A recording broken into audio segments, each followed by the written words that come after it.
के लिए समय के साथ चलना होता है।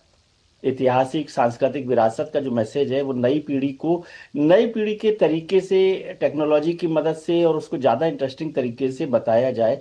ये एक बड़ा काम होता है। एक बहुत महत्वपूर्ण काम और हुआ जिसके मैं टिप्पण छोटा सा कहना चाहता हूँ कि प्रधानमंत्री देश में बहुत हुए और सबने कुछ कुछ अपना अपना अपना काम किया, अपना योगदान दिया है। लेकिन नरेंद्र मोदी जी के साथ क्या हुआ कि जो हिंदू धर्म को लेकर हमारे पास एक सेक्युलरिज्म को लेकर एक चर्चा हुआ करती थी और हिंदू धर्म को एक थोड़ा सा डाउन करके देखने की परंपरा थी, तो वो प्रधानमंत्री ने उसे खत्म किया है और एक जो भाव है धर्म का, संस्कृति का, विरासत का, उसको गर्व के साथ वो सामने लेकर आए। आज के कार्यक्रमों को तीनों को देख लें आप तो मुझे याद आई बात कि अयोध्या है जो राम की भूमि है, जहां धर्म के रास्ते पर चलना है। कुरुक्षेत्र है जहाँ धर्म के लिए युद्ध करना है। और गुरु तेग बहादुर है जहाँ धर्म के लिए शहीद हो जाना है।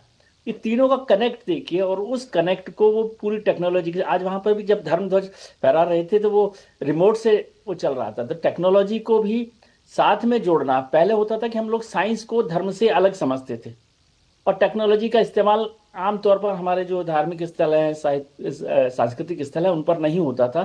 तो उन दोनों को जोड़कर भी प्रधानमंत्री ने पुरानी पीढ़ी को, पुरानी विरासत को और आज की जो हमारी नई पीढ़ी है, नौजवान पीढ़ी है, उसको भी उसके साथ जोड़ने का काम किया। और ये बहुत, मेरे ख्याल से बहुत अच्छा एक्सपीरियंस रहेगा कि महाभारत के अनुभव केंद्र पर आप जाएं तो पूरी महाभारत को और श्रीमद् भगवत गीता के संदेश को आप बेहतर तरीके से समझ पाएंगे। वो जी आपको बिल्कुल। ज्यादा बेहतर तरीके से कम्युनिकेट करेगा।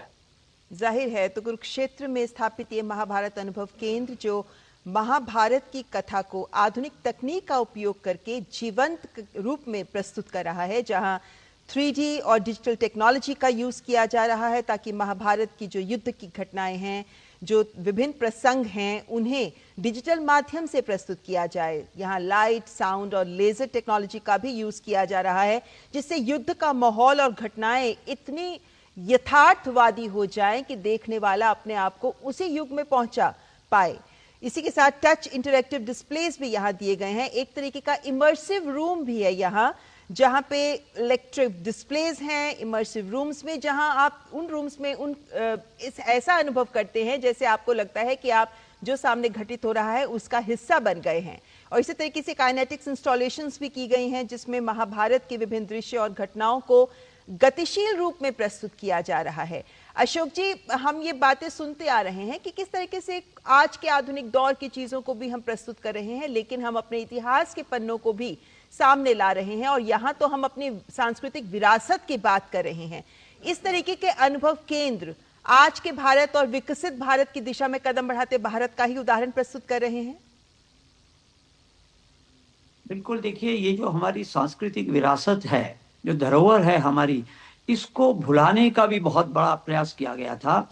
और हम जानते हैं कि जिस तरह के कुछ इतिहासकार स्वतंत्रता के बाद भारत के पटल पर उभरे और उन्होंने जिस तरह से एक साजिश के तहत पूरी भारतीय विरासत, संस्कृति, उसको मिटाने की कोशिश की या उसको तोड़ मरोड़ कर पेश करने की कोशिश की, पूरे इतिहास को, तो उसमें कहीं पर भी रामायण की बात करें या महाभारत की बात करें, उसको ये फिगमेंट ऑफ इमेजिनेशन कहा गया। ये तो एपिक्स हैं, ये तो नाटक लिखे गए हैं, इसमें कोई सत्यता नहीं है। ये प्रोपेगेंडा लगातार भारत में हुआ है।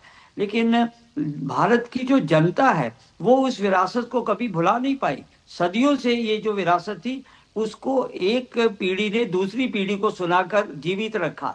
और आज जैसा अभी हम बात कर रहे थे कि नई तकनीक आने के बाद से हमने उस विरासत को फिर से जिंदा किया है और आने वाली पीढ़ियों के लिए जिस तरह से तकनीकी के सहारे उसको आगे आने वाली हजारों पीढ़ियों के लिए भी हमने एक भूमि तैयार की है। अगर मैं एक चर्चा करूं तो अगर जब भी सिनेमा इस देश में आया तो सबसे पहले सिनेमा में भी रामायण, महाभारत और महाराजा हरिश्चंद्र, उस सारी विरासत को पर्दे पर लाकर जनता के सामने रखा गया ताकि वो एक तरह से जिंदा रह सके। रामलीला होती हैं और हमने देखा कृष्ण लीला। तो ये सब चलते चलते सदियों से जो हमारी संस्कृति थी वो जीवित रही। और आज इस विरासत को और नई तकनीक के साथ फिर से प्रस्तुत किया जा रहा है, ताकि आने वाली पीढ़ियां जो नई तकनीक को ज्यादा विश्वास लेती हैं वो भी उस विरासत को अच्छी तरह से समझ सकें, और उससे ये कुछ जो एक संदेश है गीता का, रामायण का संदेश है, ये सब को भी वो आत्मसात कर सकें। और मैं देख रहा हूं कि अभी नई पीढ़ी में नया एक तरह से उत्साह आ रहा है, वो इस तरह के कॉमिक भी पढ़ रहे हैं, वो इससे जुड़े हुए जितनी भी इलेक्ट्रॉनिक डिवाइसेस से महाभारत और रामायण के प्रसंग है उनको पढ़ रहे हैं, उसमें रुचि ले रहे हैं। तो ये जो अभी इस दौरान हम देख रहे हैं, पिछले 11 साल में प्रधानमंत्री नरेंद्र मोदी ने इस दिशा में जो प्रयास किए हैं, चाहे वो राम मंदिर का हो, चाहे हम देखें आज का जो कार्यक्रम हो रहा है, जितने भी इस प्रकार से सांस्कृतिक विरासत को फिर से देश की जनता ही नहीं बल्कि दुनिया के सामने प्रस्तुत किया जा रहा है। मैं यहाँ पर एक बात कहना चाहूंगा